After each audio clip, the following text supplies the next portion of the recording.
उसका कोई आकार नहीं होता। वो अफवाह है या हकीकत, ये कोई नहीं जानता। लेकिन जैसे ही कोई उसका नाम लेता है, माथे पर पसीना आ जाता है, टांगे कांपने लगती हैं और जिस्म में खौफ का करंट दौड़ने लगता है। कभी ये दहशत भेड़िया बनकर आती है, कभी चोटी कटवा तो कभी मुंह नोचवा। आज एबीपी न्यूज के स्पेशल शो में आपको बताएंगे बहराइच से बिहार तक के उस हॉरर के बारे में जिसका खौफ आज तक कायम है।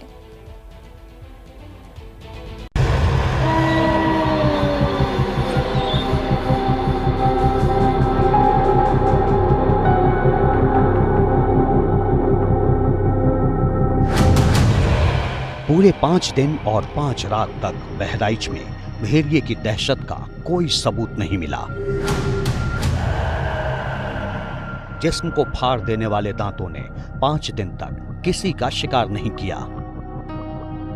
बहराइच वालों को लगा कि अब शायद 4 पैर वाले आदमखोर का आतंक थम गया है। लेकिन आदमखोर ने अगस्त की आखिरी रात ऐलान कर दिया कि सितंबर की शुरुआत उसके खौफ की हेडलाइन से होगी।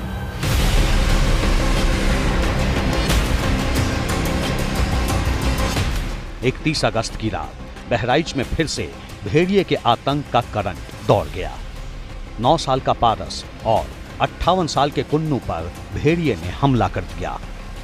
यह हमला कैसे हुआ, किस वक्त हुआ, कहां हुआ, यह सब फैक्ट एबीपी रिपोर्टर विवेक श्रीवास्तव ने शिकारी के शिकार से समझा और जाना। एबीपी न्यूज के कैमरे पर भेड़िए का हमला झेलने वाले कुन्नू ने जो हॉरर हकीकत बताई है, उसका एक एक शब्द बहराइच वालों की नींद उड़ा रहा है। कितने बजे हमला हुआ आप पर? 4 बजे भोर में। क्या कर रहे थे आप 4 बजे? 4 बजे भोर में हम दरवाजा खोल करके बाथरूम को गए। उधर से जब वापस आए तो चारपाई पर हम बैठ गए और जैसे हम बैठे भेड़िया आकर के पाछे से मेरे गर्दन को पकड़ लिया। जब पकड़ लिया तो हमारी आवाज बंद हो गई। तब हम पाछे से उसका मुंह जब है हाथ में हमारे आ गया, तो जब ताकत लगा के जब उसको फैलाए, गर्दन हमारा छूट गया। 1 मिनट 2 मिनट तक उसका गर्दन उसका पकड़े रहे। तब हमारी पत्नी जागी, कहीं क्या हो गया, हमका भेड़िया पकड़ ली मेरे को। तब हल्ला की शोर मचाई, हमारे भाई लोग दौड़ करके आए। तब तक भेड़िया हमारे हाथ से छूट करके दरवाजे के बाहर चली गई। प्रशासन कुछ कर रहा है, इलाके में ढूंढ रहे हैं, सब ढूंढ रहे हैं। तो मिल क्यों नहीं रहे? अब मिला जंगल ज्यादा है सर, इधर निकल गया तो उधर निकल गया, क्या करें। कुन्नू पर रात करीब 3:30 बजे भेड़िए ने हमला किया, जबकि पारस पर इससे 105 मिनट पहले अटैक हुआ। आज पारस और कुन्नू दोनों का एक ही अस्पताल में इलाज हो रहा है। लेकिन आदमखोर के हमले से पहले पारस और कुन्नू के बीच 6 किलोमीटर की दूरी थी। सवाल है कि दोनों को एक ही भेड़िए ने टारगेट किया या फिर गैंग्स ऑफ वुल्फ बेखौफ होकर शिकार पर निकल पड़ा है। नन्हा पारस भेड़िए के हमले से इस कदर सदमे में है कि जुबान से कुछ भी नहीं निकल रहा। वो कुछ भी बोलने की हालत में नहीं, लेकिन उसकी मां को वुल्फ अटैक की पूरी टाइमलाइन पता है। इस पे कितने बजे हमला हुआ, कैसे हुआ? 1:30 बजे रात में। 1:30 बजे रात। चारपाई पे सोइत रहा है। 3 कहाँ सो रहा था? छत पे, बाहर या आंगन में? इतना है चौमंडल से मैंने है, मतलब वो गेठनाई है। सोइत रहा है तो 1:30 बजे जान ना मिला किधर से थी आवा है, आओ भाई के इसे न घटाई पकड़ ली पीछे से थी। अभी वो जब खींचने लगा, वो अपने लंका खींचने लगा, ये अपने लंका खींचे तो हमारे सर पर जब कि पैर लाग तो हम कहा हुआ भैया तो ना बोला। तो हम पाछे मुड़ के जब देखें तब का खींचे, ये अपनी लंका खींचे। जब खींची खूंचा भवा तो हल्ला दंगा हुआ, सुभागी का भेड़िया आए तलब। तो जब भगा तभी का गोद में उठाएं तो देखें मारे खून संभाल ले। हाँ, तब लेके भागे हैं। 100 नंबर रहा हुआ थी, फोन करवाएं तुरंत लेके आए हैं।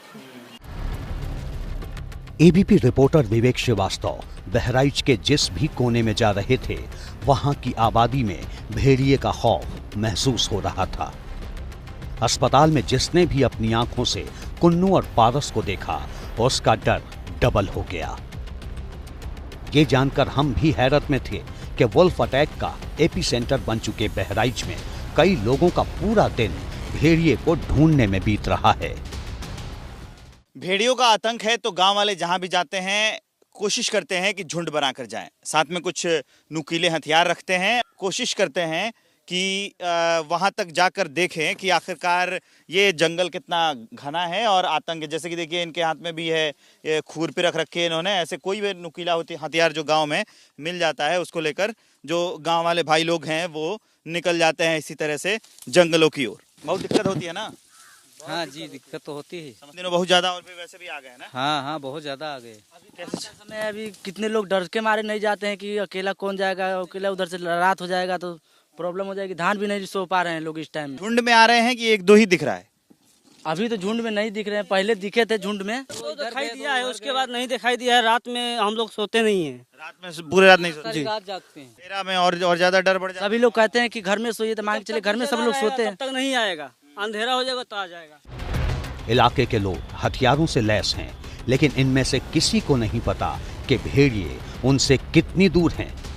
क्या वो उन्हें देख रहे हैं? क्या भेड़िया रात में फिर निकलेगा? ऐसे सवाल बहराइच को डरा रहे हैं। एबीपी रिपोर्टर भेड़िए की तलाश में अस्पताल से बाहर निकले तो एक गांव वाले ने सनसनीखेज दावा कर दिया। गांव वाले ने कहा कि उसने कुछ ही मिनट पहले आदमखोर को देखा है। बहराइच के उन रिहायशी इलाकों में हूँ जो जंगल के बिल्कुल सटे हुए हैं, मतलब जंगलों के पास जो रिहायशी इलाके हैं वहाँ पर। वहीं पर मुझे कुछ लोग जो हैं वो आते हुए दिख गए हैं, जरा उनसे बातचीत करते हैं। ये बीच में देखिए आती है ये नदी, और इधर आप इलाका देखेंगे तो पूरा जंगल का इलाका है, गन्ने के खेत हैं, इधर पूरा जंगल है। जरा इन लोगों से बातचीत करते हैं कैसे भेड़िए का आतंक पूरे इलाके में फैला हुआ है। भैया, भेड़िए ने बहुत जीना मुहाल कर रखा है। हम सब उधर निकलते रहा जंगल के उस पार में, पूरा तरफ जंगल पर उस पार गए थे, फिर तो हम सब हुआ निकलते रहा। जब पीछे घूम के देखें तो उसका भागते हुए हम सब देखें। हाँ। कितने देर पहले? 1 घंटा पहले। 1 घंटा पहले। कब कब दिखता है? कब कब दिखता है भैया? अरे कहीं जब इधर उधर जाओ तब दिखता है। एक दिन हम देखा था हमारे वहाँ रोड पर, परसों रात को। अब लोग जागना पड़ रहा है डर के मारे।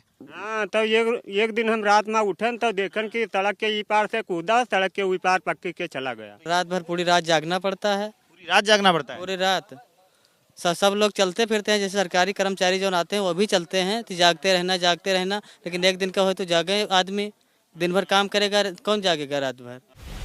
दिन बीत रहा था, रात होने को थी, और रात का अंधेरा गांव वालों का चैन छीन लेता है। रात होते ही भेड़ियों की आदमखोर पलटन एक्टिव हो जाती है, और अगर रात में लाइट चली गई फिर तो दहशत का मीटर रिकॉर्ड तोड़ देता है।